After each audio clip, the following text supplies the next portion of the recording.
Эгерде шамдын намазына biraz кечигип атасың, бирок куптандын азан айтын элек. Шамды окуп атканда сүннөтү менен кошо окуйбузбу дейт. Biraz кечигип кетти. Биз ошону айтып чечмелегенбиз, шамдын убактысы куптан азан айтылганга чейин. Бирок биринчи убактысында окуш мустахаб. Мустахаб деген жакшыраак деген нерсе. Ал деген нерсе намазыңдын соогу башка нерсеге. Намазды окудуңбу, Аллахтын астында жооптусуң, жооптусуң. Парызын окуйсуң, андан сүннөтүн окуйсуң. Азан айтылган айтат. Парызын окуп бүткөндө куптанга азан айтып кетсең, анда несі? Сүннөтү калып кетти болот да. Аллах разы болсун. Бизде кыргызда колдонуп калган кээ бир сөздөр бар. Куда кааласа деп айтып коебуз. Куда кааласа да иншалла деген ал туура эле келип атат. Куда кааласа ушундай болот. Бирок Кудайдын кулагы сүйүнсүн.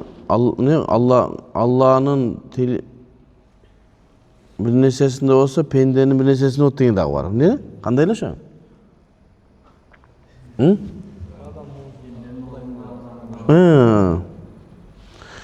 Ушул нерселер ширкпи, ширк эмеспи? Таджсимби, таджсим эмеспи? Аллахтын кулагы сүйүнсүн десе, таджсимби, таджсим эмеспи? Таджсим деген Аллах Таалага дине мүчө берүү. Ал Аллах Таалага дине мүчө берүү куфур. Десе бул каймана мааниде айтылган дейбиз. Өтмө мааниде айтылган. Ал деген нерсе Аллах Таала разы болсун деген. Аллах Таала ушуга разы болсун эле деген сөз. Эми мүмкүн илгери Алла разы болсун деп айта албай, айтыштан бир мүмкүн болбогондур. Же болбосо сөздү мындай бир кооздоп сүйлөш үчүнбү, Аллахтын кулагы, Кудайдын кулагы сүйүнсүн, же болбосо уйкаш болсун деп айтып калсам мүмкүн. Бирок андан эч ким Аллахтын кулагы бар дебейт, Эгерде тигилер эле айтпаса, биздикилер эч ким айтпайт, Ошого ушундай сөздөрдү эми кыргыздын немеси катары колдонуп, ошону жалпы эл түшүнгөн болсо айтса болот, болбосо ошону колдонбогон деле жакшы, Себеби азыркы бизде кыргыздын чыныгы тилин азыркылар түшүнбөй деле калды, Жакшы. Анан азыр 1 мүнөт калыптыр. Жанагы Пайгамбар саллаллаху алейхи вассаламдын хадистеринде келген кээ муташабих хадистер, анан аяттарда келген муташабих, жанагы сыртынан караганда махлукаттардын сыпаттарына окшогон нерселерди арабтар дагы жана биз Кудайдын кулагы сүйүнсүн дегендей кылып сүйлөгөн да. Арабтар. Анан Куран ошолордун тилинде түшкөн. Ошолорго түшүнүктүү болуш үчүн. Андан ошо Аллах Тааланын мүчөсү бар деп айтпаш керек. Аны жакшы арабты түшүнгөндөр азыркы таксырларыбыз түшүнгөн эмес чыныгы арабтар. Азыр эле биздин кыргыздар дагы сүйлөсө, азыр мисал келтирем. Азыркы биздин новый кыргыздар андай түшүнбөй калды. Чыныгы кыргыздар башкача түшүнгөн, азыркылар башкача түшүнгөн. Ошого араб тили, Куран араб тили болгондуктан, арабтар кандай бир түшүндүрүү нерселерин колдонулса, Куран ошо менен түштү, адамдарга түшүнүктүү болуу үчүн. Мен ошого мисал келтирем. Мисалы, кыргызда керегем сага айтам, келиним сени ук дейт. Керегем сага айтам дейт. Биз кереге кыргыз сүйлөгөн, кереге сүйлөйбү? Кереге айткыдай. Жок, кереге ал жанагы неменин боз үйдүн эле бир бөлүгү, жыгач, ал түшүнбөйт ал вообще. Бирок ал деген нерсе, мындай мен айтып атам, келин сөздү намектүү түшүнө бер деген сөз. Эми азыр бир кыргыз келип алып, жок, кыргыз керегем сага айтам деген, кереге сүйлөйт, ал менен сүйлөшсө болот. Кыргыз айттыбы, демек сүйлөшүш керек. Сүйлөйт. Кереге жыгач, ал сүйлөбөйт. Жок, кыргыз айттыбы, сүйлөшөм деп айттыбы, керегем сага айтам деди. Айтуу кимге айтылат? Жаныбар сүйлөй турганга айтылат. Демек, жанагы азыркы биздин туугандар жана ят деп келдиби, ят хакыйкый болуш керек деп кол дей бергендей. Куранда ушундай келдиби, ушуну айтышыбыз керек дей бергенде. Аны туура мааниде түшүнбөстүн. Ошондой кыргыздын тилинде дагы өтмө маани айтылгандай эле, биз кыргыз болгондо кыргыздан макал лакаптарынан сүйлөгөн сөзүнө мисал келтирип атабыз да. Арабтарда дагы өтмө маанидеги нерселер колдонулган жашоосунда. Кийин Куран араб тилинде түшкөндүктөн ошол арабтар кандай колдонсо, арабтар түшүнүш үчүн ошондой болуп түшкөн Куран. Ошого андан кийин паланча миң жылдан кийин келип, анан кийин туура арабтын сөзүн түшүнбөстөн жанагындай тачсим ва ташбихке Аллах Таала менен махлукаттарды окшотууга кирип кеткен проблема ошондон турат. Араб тилин жакшы билбегендиктен.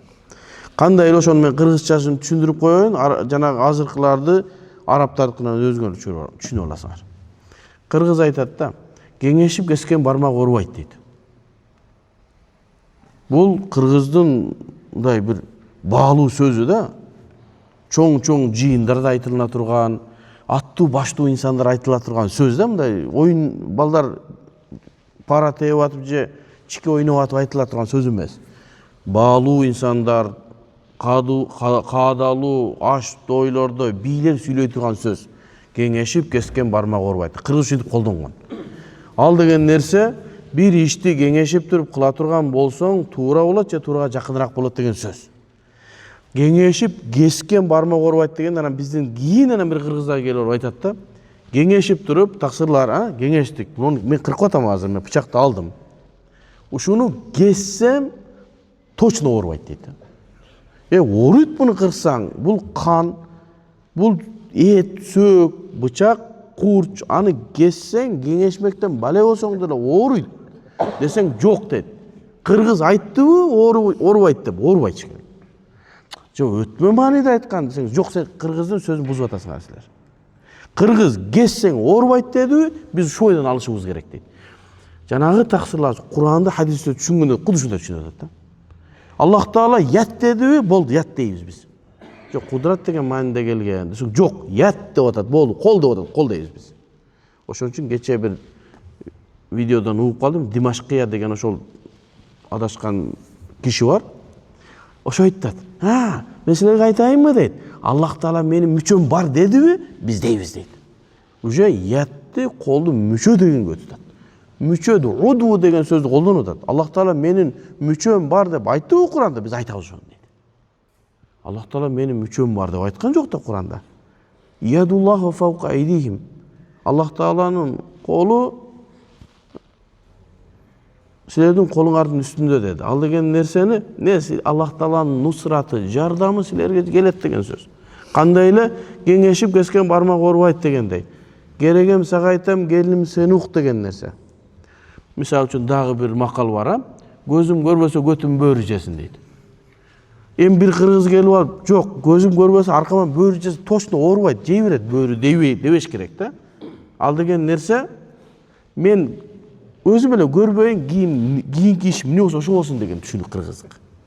Демек Куранды дагы арабтын өзүнүн нукура тили менен, нукура адабияты менен түшүнүш керек. Ал үчүн эмне? Ше'рил арабты окуш керек, арабтардын ырын окуш керек, алардын насрын окуш керек, ше'рин окуш керек, алардын расасын окуш керек, алардын тарыхын окуш керек, акындарын окуш керек. Андан кийин гана не кылат? Куранды, хадистерди туура түшүнөт. Анан жана орусчадан окуп аткандар каяктан түшүнөт аны?